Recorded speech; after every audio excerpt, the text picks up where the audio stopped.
Hello friend, मैं आरती तिवारी अपने YouTube channel पे आप लोग का स्वागत करती हूँ। देखो, ये एक नाचे पर का गाना गाने जा रही हूँ। आप लोग को जैसे लगेगा लाइक और सब्सक्राइब करना, ज़्यादा से ज़्यादा शेयर करना और हमें अपना प्यार दुलार दीजिए। छोटे को नमस्ते और बड़े को प्रणाम। जय माता दी।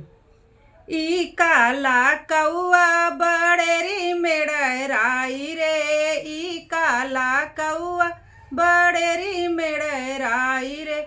सास घूमई गार्डन, सास घूमई गार्डन, ननदे घूमई दिल्ली। सास घूमई गार्डन, ननदे घूमई दिल्ली। हम घूमी सऊदी, हम घूमी सऊदी, सवती जरी जाई हो।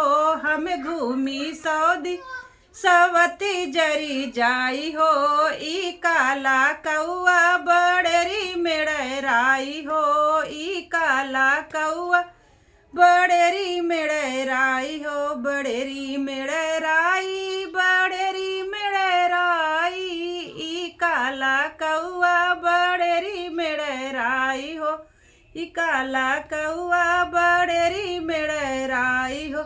सासु पहिरई साड़ी, ननदे पहिरई लहंगा। सासु पहिरई साड़ी, ननदे पहिरई लहंगा। हम पहिरे चुनरी, हम पहिरे चुनरी, जेठान जरी जाई हो।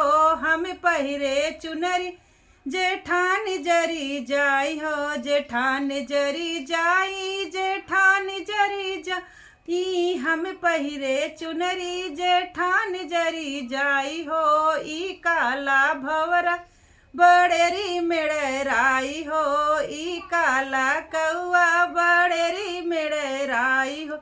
सास खाई लड्डू, ननदे खाई पेड़ा। सास खाई लड्डू, ननदे खाई पेड़ा।